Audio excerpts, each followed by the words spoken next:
Hey everybody, this is Jim. Welcome back to Song Tripping, and I'm continuing on with my series reviewing the Very Merry Christmas albums issued by Grants starting in 1967. We are up to Volume 3, which believe came out in 1969. And I have to say up front, this is one of my all-time favorite Christmas compilations. So let's get right to it. Here is the album. I love the cover too, with the Christmas ornaments and the faces inside. So we're going to take a tour through side one and side two, and I'll tell you why I love this album so much. We start with Robert Goulet. Robert Goulet is down here singing Do You Hear What I Hear? It's a perfect tune for Goulet's larger-than-life voice. He's really expressive, noble, celebratory. He's heralding all the awesomeness that's going to come for the rest of this album. Then we move to Leslie Uggams, who does It's Beginning to Look a Lot Like Christmas. It has this fantastic swing bounce to it, a little bit like a show tune. Her vocals are really ebullient. She just does a nice, happy version of this. It gets you in the mood for the holiday season. Then we go to Percy Faith. Percy Faith's orchestra right down here. And Angels We Have Heard on High. This is a really angelic instrumental. Gossamer light strings. And in the middle of the song, we move into richer orchestration. It's very well arranged. It peaks with a cymbal crash, and the horns come in with spine-tingling crescendos. It's really everything that light, classical, easily listening music should sound like. Batting cleanup on side one is Johnny Mathis. And once again, he's shown up on all the Grant's Christmas albums so far. And here he's singing I'll Be Home for Christmas. And wow, does this song fit his voice like a tailored suit? He's got those low, rich tones going, the soaring high notes, all of it calibrated with his rich, purring vibrato. There's nothing about this arrangement I would change. It's really wonderful.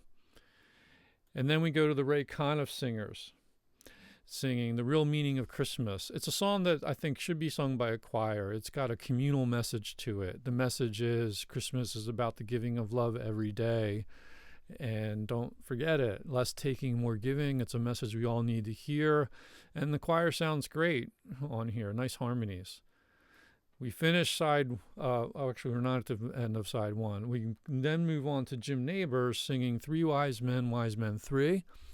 And this is one of those more obscure choices like we had on Volume 1.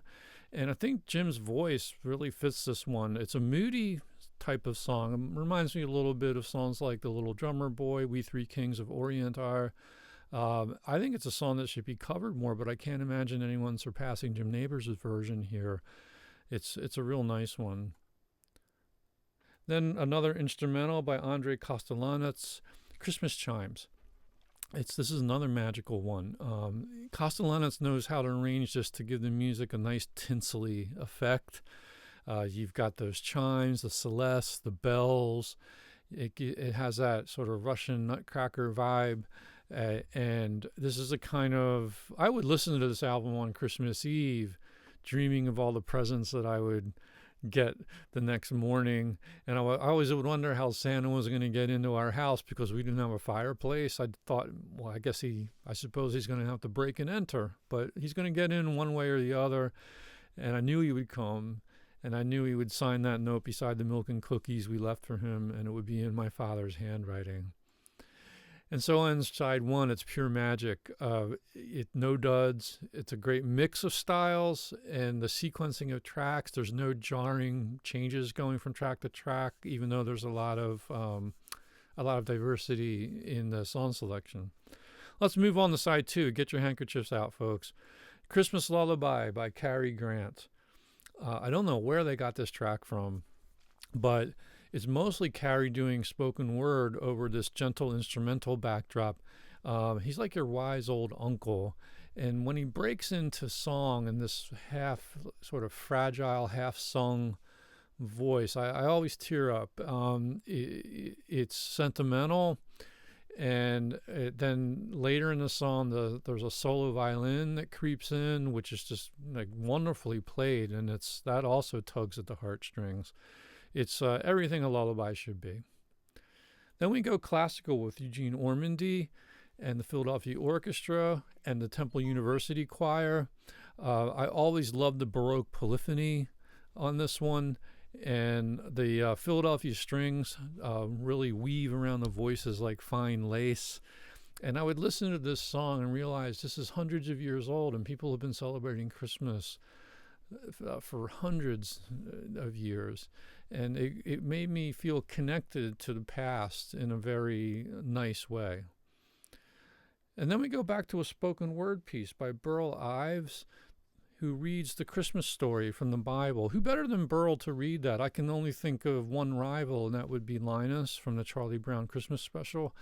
And the fact that side 2 has these kind of spoken songs by Cary Grant and Burl Ives, I felt as a child that I was in very good hands here. Like these adults were looking over me, and I felt like the world was a safe place, that it had meaning, there was hopefulness to it, and it's the kind of piece that makes you a believer.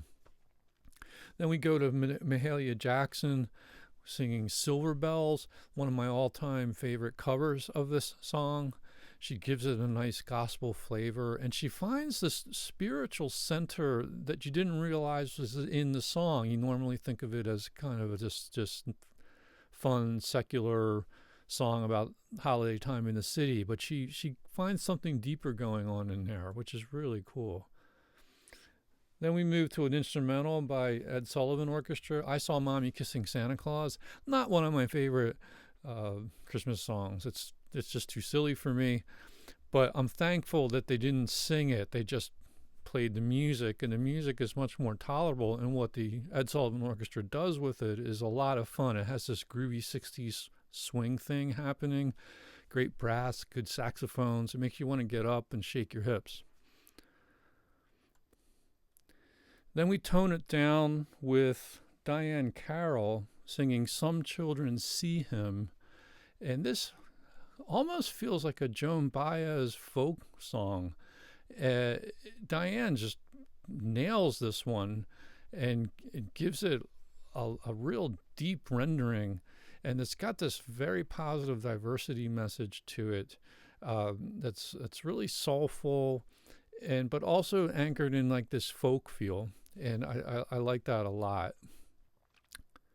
It's great to see so many diverse artists on here too. Like you've got just better racial representation. Johnny Mathis, Mahalia Jackson, Leslie Uggams, and Diane Carroll really enriches the content of this album.